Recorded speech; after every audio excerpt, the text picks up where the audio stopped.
दिल्ली का रामलीला मैदान कल साक्षी बनने वाला है कांग्रेस की महारैली का। ऐसे में उत्तराखंड से कांग्रेस के ज्यादा से ज्यादा कार्यकर्ता भाग ले, उसको लेकर उत्तराखंड कांग्रेस ने कमर कस ली है। पूर्व प्रदेश अध्यक्ष करण महाराज जी काफीपुर पहुंचे हैं।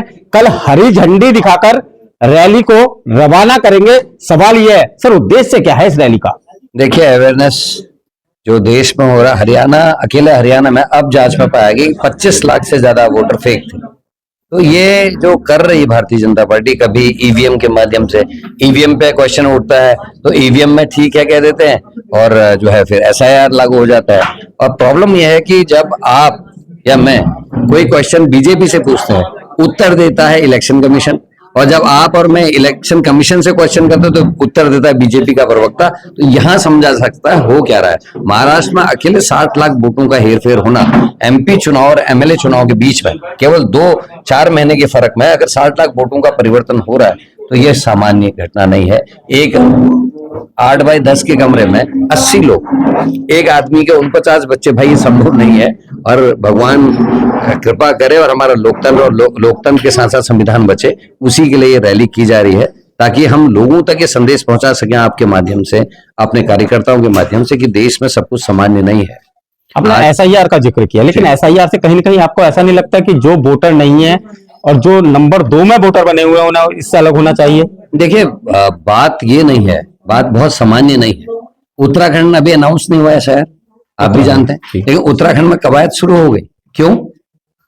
हम फेक वोटर्स का समर्थन नहीं कर रहे, हम इस बात का विरोध कर रहे हैं कि आपका तरीका गलत है। तरीका कैसे गलत है?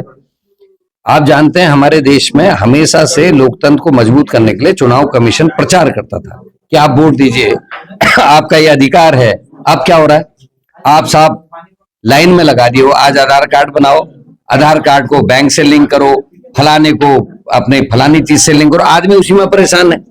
अब एसआईआर में सर शहर में आप कर लेंगे, लेकिन उत्तराखंड के गांव के हकीकत को मानना पड़ेगा। वहां 90% लोगों के पास एंड्रॉइड फोन नहीं है, वहां कंप्यूटर नहीं है, और किसको पड़ी साहब 2 घंटे तो उसने वोट देने के लिए खड़ा होना है। उसके बाद वो अपने बाप दादाओं के वोट ढूंढते रहे। 2003 में उसने कहां वोट दिया, माँ ने कहां वोट दिया, बाप ने कहा। क्यों लगेगा आदमी भाई? लेकिन आपको नहीं लगता पारदर्शिता आएगी ऐसे? नहीं सर, पारदर्शिता आने की स्थिति से पहले बेहतर है कि हम किसी का अधिकार न वंचित करें। आप देख लीजिएगा, जो असली वोटर हैं उनके भी वोट इसमें रहेंगे। बहुत सारे ऐसे लोग हैं जो वोट देने से वंचित रहेंगे।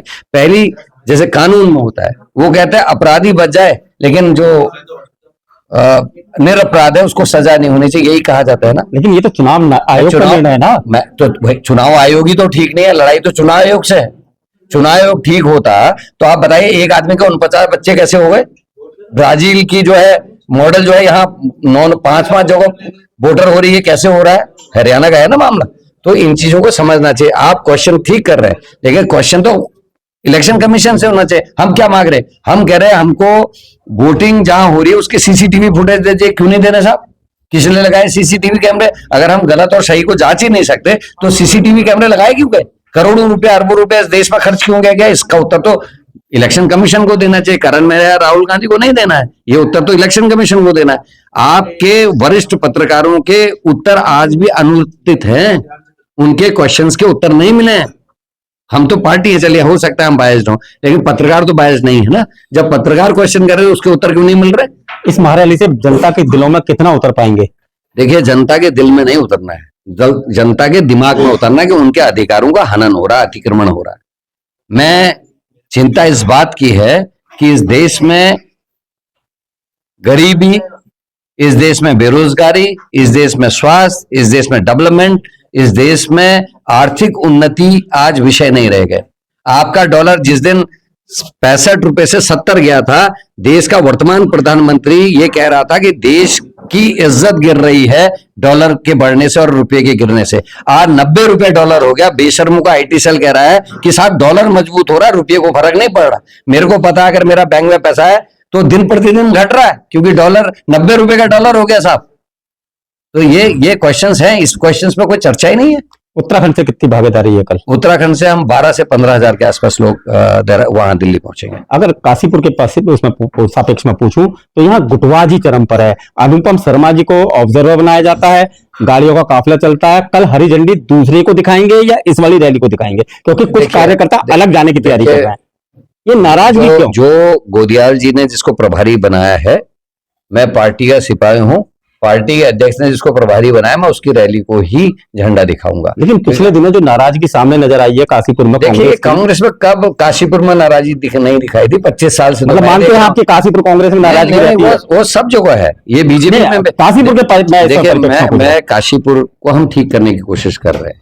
हमने कोशिश की है, पहले जितना कुछ था उसमें काफी कुछ में कमी आई है और आने वाले समय में चीजें बिल्कुल सामान्य दिखेंगी। लेकिन अगर आप एक पत्रकार के चश्मे से देखें तो मुझे लगता है कि पहले जो नाराजगी थी उससे 10 गुनी ज्यादा बढ़ गई है। आपको गलत लग रहा है, हम लोग स्टेप वाइज चल रहे हैं।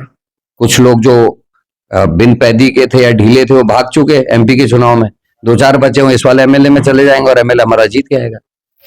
करण मेहरा पूर्व प्रदेश अध्यक्ष आज पहुंचे हैं काशीपुर और कार्यकर्ताओं की बैठक ली है कल होने वाली महारैली को लेकर। देखना होगा कि इनके आगमन से क्या काशीपुर कांग्रेस में एकजुटता आती है या वैसे ही बिखरी रहती है। सिटी न्यूज काशीपुर से अपने सहयोगी रिंकू रासिम के साथ में विकास गुप्ता।